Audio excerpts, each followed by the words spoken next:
Is bigger always better? Hi folks, it's Darcy from the Purposeful Pantry, and today we're talking about is bigger always better? Now, we'll get to that at the end because there are some things that play into this, but recently Cosori dropped off this 10-tray Cosori Dehydrator on my front doorstep when I wasn't really expecting it. It was like, awesome. I'm glad to get to play with another dehydrator, see how it works, and I'm going to do a test between the two to see if a Cosori 10-tray 1000 watt machine works better than a Cosori 6-tray 600 watt machine. So let's get started. Okay. Not long ago, Cosori sent me a brand new 10-tray Cosori dehydrator. I purchased my first dehydrator from them a couple years ago, and then this showed up on my doorstep, and I want to thank them for sending it to me. This is not a sponsored post, but they did send me a new machine. So we're going to be doing a little bit of a comparison between the two because I've had people ask me what the difference is, and I'm going to just do batches of mushrooms. I'm going to show you how I do my mushrooms, and then we're just going to compare the two. But first, some sizing differences. You can see the difference in size between the 10 tray and the 6 tray. This one is about a 15 by 15 and a half tray size. I didn't measure this, but it's a little smaller. Okay, so as far as drying, this is a 600 watt machine. This is a 1000 watt machine. So ultimately, this one has a larger surface area, so you have to kind of balance that between how much you can dry at one time versus the wattage. This should dry a little faster, not a ton faster, but it's going to dry faster than the 600 watt because that's just the way it is. The difference in sound is not bad. I'm going to turn on first the Cosori.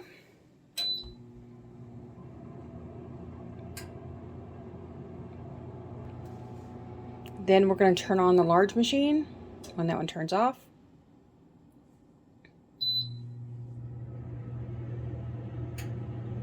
The 10 tray is a little louder, but not much. I mean, it really is surprising how quiet it is for how large of a machine it is. The Excalibur is much louder.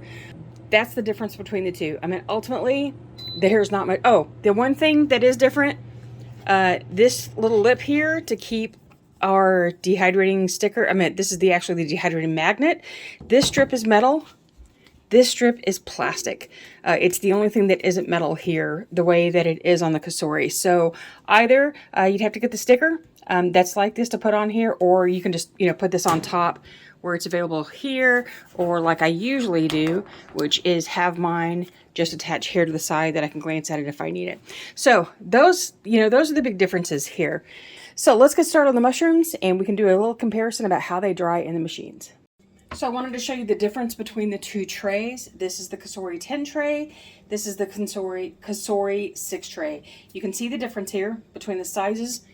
You've got where the liner is here. The grid size is approximately the same. Now, as far as coverings for the trays, you need to use some mesh on many projects because the metal on these grids, things will stick to this really easily. And so what you don't want to do is put things that will stick onto here because it has it's not a solid smooth surface, it's a grippy surface, and so things are going to stick badly. So Cosori does give you a solid plastic tray that is for their fruit leathers. I never use it. I use it as the drip tray on the bottom of the machine, and then they send you one of their mesh, which is what would just fit. So it is as wide as the tray, which doesn't happen with the Cosori, the smaller Cosori, because the original mesh on theirs was a little smaller and left quite a bit of a gap. They've since corrected that, so the thing is that this mesh sheet is a little expensive, and I like them. I will probably buy enough to fill the whole machine because I actually like the rigidity of them. It makes me able to load things onto here without worrying about the sheet collapsing or anything. I actually like it. It does make it a little harder. It's not as easy to maneuver to pour things, but I still like these sheets. However, what I do purchase instead, these are the flex sheets from Excalibur. They also are not cheap. It's getting harder to find these kind of sheets on Amazon now that are the regular plastic grid like this. But if I can find them, I always get them. You can actually buy rolls of this now that you can cut your own down, whatever size you need. But there are these that are available, and then these are the standard of what most people are providing now. These are some silicone flexible sheets. Okay, they work great too, and they're really inexpensive, and you can use them on any size machine that you have and cut it down if you need to, but this will also fit on it. Then what I also use are any kind of the fruit leather sheets. I do not use that hard plastic tray that Cosori provides because I don't like it for fruit leather or any kind of drying. Like I said, I use it for the drip tray at the bottom to help making cleaning up the machine easier. But what this is a Teflon sheet that's 14 by 14 and can be cut down for most machines. If you have a smaller machine, you can cut it down to fit. It doesn't look like this coming in. This has just been used, so as it gets folded, it starts to leave a white crease, but it's fine. There's nothing wrong with it. There are also many other kinds of sheets like this that you can purchase. They're inexpensive and work really well. I'll leave links to it down below in the description box where I have a collection of all of the different kind of liners that you can use. So so what I have here is approximately 6 pounds of baby bella mushrooms and 6 pounds of white button mushrooms. Unfortunately, I don't have somebody locally to me that I can buy in bulk without purchasing in the smaller containers. So yeah, we have some waste. What I will be doing with many of them is rinsing them like this. These have been rinsed. You can rinse mushrooms. It's perfectly fine. What you don't want to do is soak them. They will turn a little darker when drying, and that's fine because it doesn't matter. But I prefer to rinse rather than just sitting there and wiping off with a rag. But you don't always need to do all of them. Just if you see visible dirt, you can do that. And so not all of these will be done. So I'm going to rinse them. We're going to have one tray on both machines of sliced mushrooms whole. I meant like the whole tray is going to be full of sliced mushrooms. The rest of the machines will be full of mushroom bits because that's what I need. We use a lot of it. We're out of it. I need to restock. So that's how we'll be preparing this today.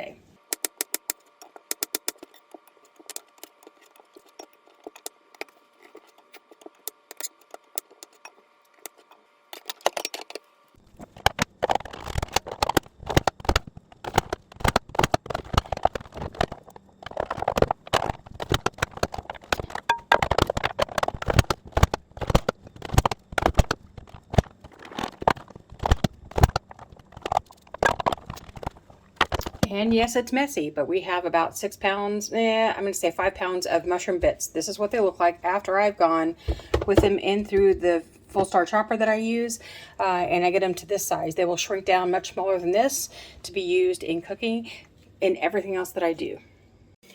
Okay, first we're going to go ahead and load our trays. I do put my mushrooms straight onto these racks. It doesn't bother them. I don't know if I have enough slices to fill both trays, so what I'll do is this as an equivalent density. So if I don't have enough to fill both, I'll make it to where they're about the same each way.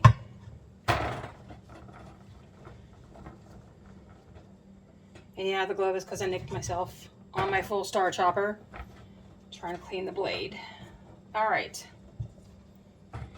There we go with this one. I am not too fussy about making sure that these are spaced out and not touching because mushrooms shrink so much when they're drying that they will make their own room.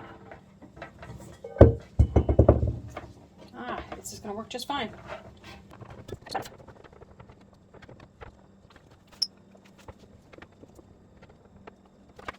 All right, and because I'm guesstimating about what I have here, this is about, I don't know, maybe 9 to 10 pounds of mushroom bits. I don't know how they're going to fill both machines because I haven't had to use the big one before.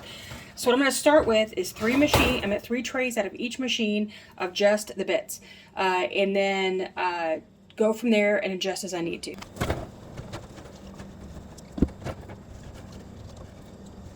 And again, I'm not going to get too fussy about how these fill the tray.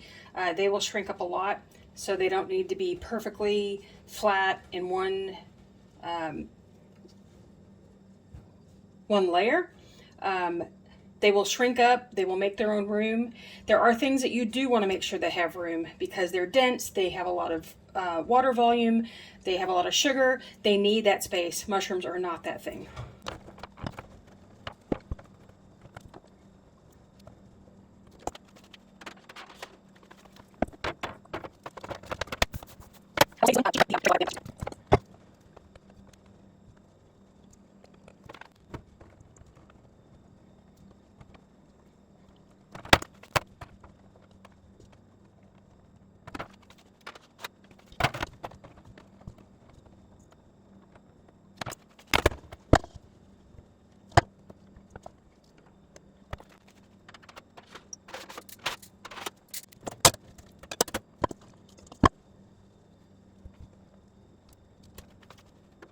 Okay, so we ran into a little problem with this test. I ran out of mushrooms. I don't have enough to fill this top tray. And since this is the one that sits right up against the top, it's the one that takes a really long time to dry. And because the clearance on the 10 tray is a lot smaller than the clearance on the 6 tray. So this is the best that I can do. It's going to be a Cosori 9 tray versus a Cosori 6. It's going to be a little different just because it's going to give that edge here because we're missing a tray, but I can't do anything else about it. There just aren't enough shrooms and I can't get more. So what I did was the middle tray on both machines, where that tends to be where they dry the best, is going to have the mushroom slices. And then just like here, so the mushroom slices here. And I could take out this top tray on the Cosori 6 and kind of give it an even score, but as you can see, the clearance on the top here is almost the same because the clearance between trays here is a lot more, so it gets a little bit more air moving across things. So I'm going to stick with it the way it is. We're not trying to do a scientific test on this. I'm just showing you how the two work, so that'll be fine. So what we're going to do is go ahead and close it up. I do my mushrooms at 125, but you can do it at whatever temp that you like. I'm going to set this at, come on, temperature is, what we're going to do, because we need this to go a little faster, we're going to go ahead and set them both at 150. 150 for mushrooms is just fine. You're not depleting anything out of it the same way that you would do other things. So we're going to get them both at 150. Come on. All right, so we're going to set the time for 8 hours.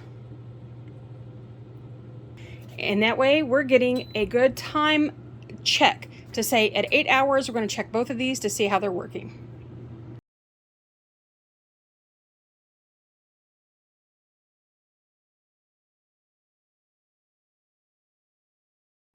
Okay, we are going to do a 4-hour mark here. Now, these machines may turn off, but I don't care because I don't care about the time.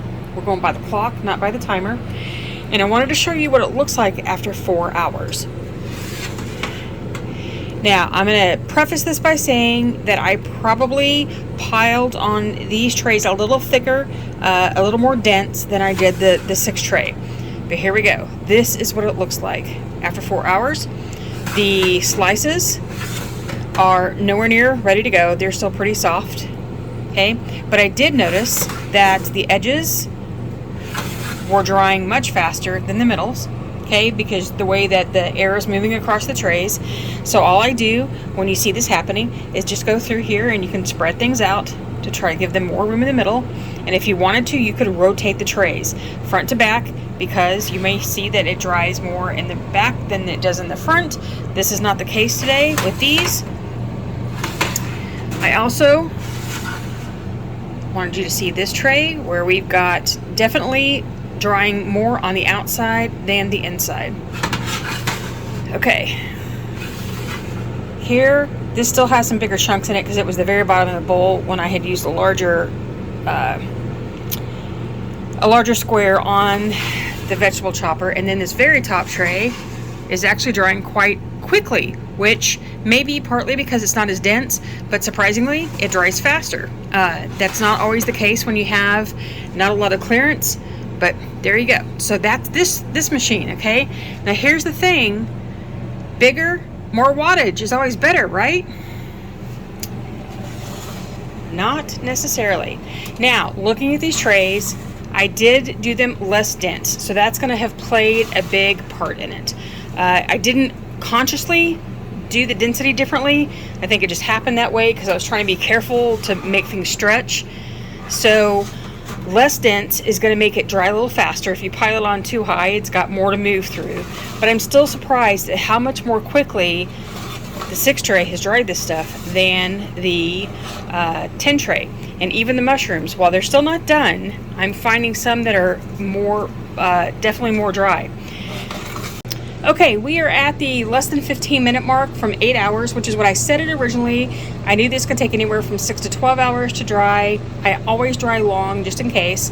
But because we're doing bits versus slices, they're going to take less time to do. And so I can show you that in both machines, the bits are completely done. Let me show you all of this. So the Cosori 6, the Cosori 10.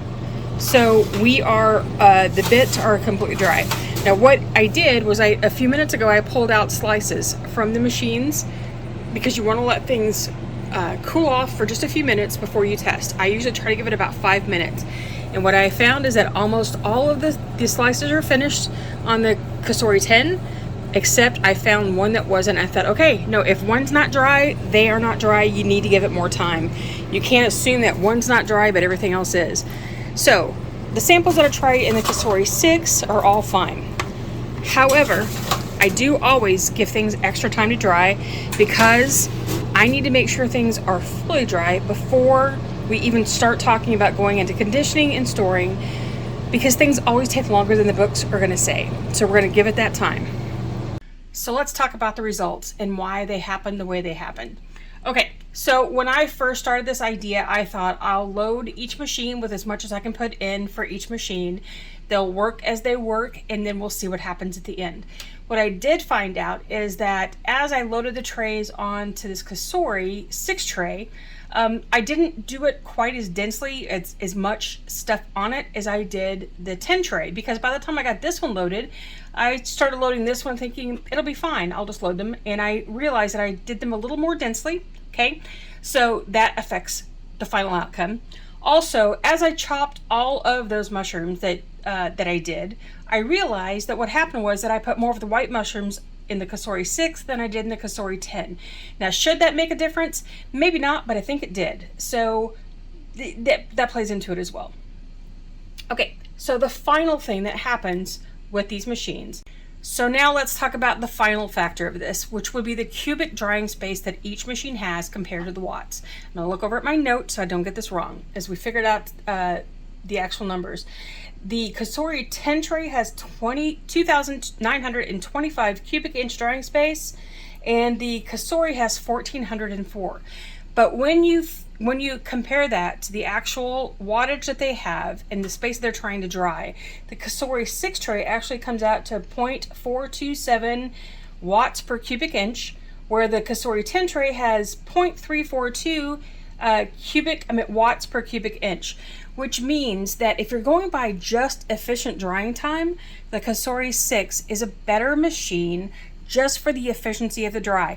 If you don't take into consideration making sure that you've got the exact same amounts per tray on each machine so you don't overstuff one and not the other, that the actual contents are exactly the same, so you have that playing into it. So ultimately, that doesn't really matter as far as trying to come up with an idea about if one is better than the other, because the one big thing that happens is that while this has about a 25% higher wattage per cubic inch, you're doing so much more in this one. So I'm figuring at about 25% more quantity, maybe even more than that, you're looking at you can do more for about the same time in the Cosori 10.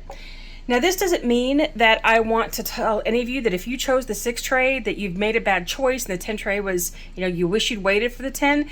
That's not what this is at all. This is to help you figure out which one might work best for you if you're still shopping for one, or if you want to upgrade, is this going to be worth the upgrade for you?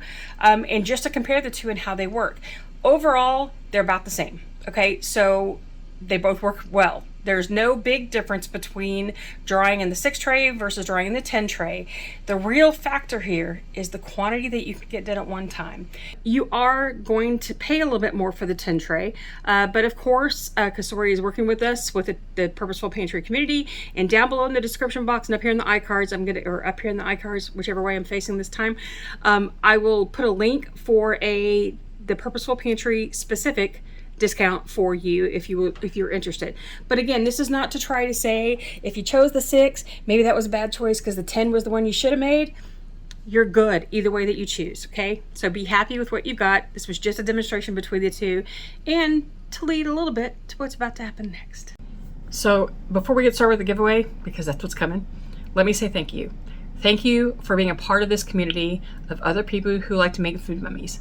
I can't tell you how it honors me and confounds me that you would spend your time with me every week talking about those things that seem to be a little weird to the rest of the world. We are a very small corner of the food preservation world, and we are now 112 subscribers, 112,000 subscribers strong, talking about dehydrating food. Whether you are for long-term storage, short-term storage, hiking, camping, backpacking, whether you just like to make some dried food, whether you're trying to make some snacks for your family, thank you for being a part of this community. I have learned so much from all of you, and it's because of you that this is happening today. So how about the giveaway now? Okay, let's get on with the details. We are giving away 3 dehydrators. Cosori has generously donated a 10-tray dehydrator and a 6-tray dehydrator for this giveaway. And that will be for those that live in the continental US, which is the 48 states on the map, okay? Then for those of you who live in Alaska, Hawaii, Puerto Rico, any of the other US territories, or anywhere else in the world, I am giving $150 in PayPal or an Amazon gift certificate so that you can purchase a dehydrator in your area. But what do you have to do to win? It's pretty simple. In the comments below, please tell me where you're located as far as the country, and if you're in the US and live in one of the outlying territories or Alaska and Hawaii, please put that as well. I'd like to know which dehydrator you would prefer. Like, would you like the 10-tray or would you like the 6-tray? I can't guarantee that if you win that you're going to get the one that you would prefer, but I'm just curious which one you think that you would want the most. And then the last thing, tell me if you're a subscriber. I really would love to know that. That's a beautiful thing. Okay, so this will be good from now until October 15th at 2022 at 11:59 p.m. U.S. Central Time. So that means at midnight, the comments will no longer be valid for the giveaway. And what I'll be doing is using a random YouTube. It's a random comment generator, so I can plug in the YouTube channel, the URL for this video, and it will randomly pick 3 winners for me. And then I will contact you by replying to your comment in the video, and I will tell you, hi, it's me, please email me this address, and we will talk then about how to get your prize to you and what you need to do. Now, the thing that I have to say at this point is there are a lot of scammers in the world who will come and start replying and say, hey, you won, WhatsApp me or send me some money through Cash App and I'll mail your prize to you. That's not me, okay? They may even be using my picture and my name, but the problem is it's not me, or a version of my name, and it's not me. I will not ask you for any money whatsoever. So please do not respond to those comments. Report them if you can, and I'm sorry that I wish I could make those go away, but I can't. But do not respond to them, okay? I will not ask you for money, and I will not deal with you on YouTube. I will give you an address to talk, and we'll do that. So if you are chosen the winner and I message you, then I need you to respond to me within a week, or else I will have to pick a new name and give them the drawing at that point. Okay, the last thing is email. Never ask for money. I'm trying to go down the list to make sure I get all the things. There we go. Okay, that takes care of it. Please look in the description box below for the official rules so that you can see them written out. And I wish all of you the best of luck. May the odds be ever in your favor. And until I see you again next time, happy dehydrating.